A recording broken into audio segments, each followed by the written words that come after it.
Telangana private ఉన్నత విద్యా సంస్థల బంద్ కొనసాగుతోంది. ప్రభుత్వంతో చర్చలు జరిపిన ఫలితం కనిపించలేదు. ఇటు ప్రైవేట్ కాలేజీలు అటు ప్రభుత్వం పట్టు వీడకపోవడంతో చర్చలు అర్థాంతరంగా ముగిశాయి. ఇక మరోవైపు ఆందోళనను ఉధృతం చేసేందుకు ప్రైవేటు ఉన్నత విద్యా సంస్థల ఫెడరేషన్ సిద్ధమవుతోంది.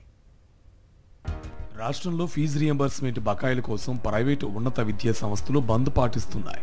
2000కు పైగా వృత్తి విద్యా కాలేజీలతో పాటు పీజీ, డిగ్రీ కాలేజీలు మూతపడ్డాయి. కీలకమైన సెమిస్టర్ పరీక్షలను సైతం మెజారిటీ కాలేజీలు బాయ్కాట్ చేశాయి.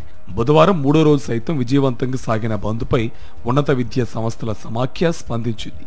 ఫీజు రియంబర్స్మెంట్ బకాయిల్లో 50% నిధులు ఇస్తే కానీ సమ్మె విరమించేది లేదంటూ స్పష్టం చేశాయి.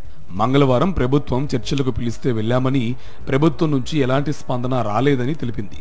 కార్యాచరణలో భాగంగా ఈ నెల 8న ఎల్బీ స్టేడియంలో దాదాపు 30,000 మందితో అధ్యాపకులతో సభ నిర్వహిస్తామంటూ కాలేజీ యాజమాన్యాలు పోస్టర్ విడుదల చేశాయి. ఫీజు రియంబర్స్మెంట్ సంస్కరణల కోసం ప్రభుత్వం 15 మందితో వేసిన కమిటీపై ఉన్నత విద్యా సంస్థల సమాఖ్య సంతోషం అంటూనే అందులోని 2 సభ్యులపై అభ్యంతరం వ్యక్తం చేశారు. సంబంధం లేని వ్యక్తులను కమిటీలో వేయడం వల్ల కాలయాపన అవుతుందని, ఆ 2ని తొలగించాలని ప్రభుత్వానికి విన్నవించినట్లు ఉన్నత విద్యా సంస్థల ఫెడరేషన్ తెలిపింది.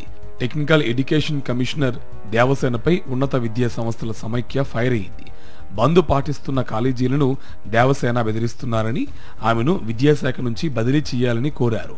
దేవసేన యూజ్లెస్ కాలేజెస్ అంటూ నోరు జారారని ప్రైవేటు ఉన్నత విద్యాలయాల అధ్యక్షుడు రమేష్ బాబు మండిపడ్డారు. కమిటీలో కూడా అసలు సిస్టమ్ ఏంది, ఏ సిస్టమ్ మీద కమిటీ వేశారో, మేము ఇచ్చినటువంటి ఒక అత్యున్నతమైనటువంటి ఆలోచనలతో ఏదైతే మేము ట్రస్ట్ బ్యాంక్ ఏర్పాటు చేసి ఎవ్రీ ఇయర్ 5,000 నుంచి 4,000 కోట్ల రూపాయలు ఏదైతే కళాశాలలకు ఏదైతే ఇచ్చేటువంటి రియంబర్స్మెంట్ అంతా రియంబర్స్మెంట్ బ్యాంక్ రూపంలో మేము ట్రస్ట్ బ్యాంక్ రూపంలో తీసుకుంటాము. దీని విషయంలో కనుక చేయాలంటే ఒక రిజర్వ్ బ్యాంక్ గవర్నర్నో లేకపోతే ఏదైతే బ్యాంకింగ్ సెక్టర్లో ఉన్నటువంటి అత్యున్నతమైన నిష్ణాతులు, మీరు ఎస్బీఐ ఎంటైర్ కంట్రీ చీఫ్ ఈరోజు మన తెలంగాణ నుంచి శ్రీనివాసులు గారు ఏదైతే ఉన్నారో అటువంటి వ్యక్తులతో కమిటీ చేసి సాధ్యాసాధ్యాలు పరిశీలించాలి తప్పి, కానీ అవసరం లేనటువంటి వ్యక్తులు, దాంట్లో నాలెడ్జ్ లేనటువంటి వ్యక్తులతో ఎప్పుడైతే వేశారో దాన్ని కాలయాపన చేయడం తప్ప దాంతో రిజల్ట్ వస్తుందని చెప్పేసి మేమైతే అనుకోవట్లేదు. దాదాపు 2,000కు పైగా కాలేజీలకు రావాల్సిన 10,000 కోట్ల రూపాయల ఫీజు రియంబర్స్మెంట్ బకాయిల్లో 50% అంటే 5,000 కోట్లు ఇవ్వాలని యాజమాన్యాలు డిమాండ్ చేస్తున్నాయి.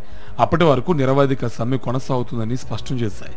10 లక్షల మంది విద్యార్థులతో ఈ నెల 11న నగర శివార్లో చెలో హైదరాబాద్ పేరుతో భారీ బహిరంగ సభతో నిరసన తెలియజేస్తామని పతి తెలిపింది.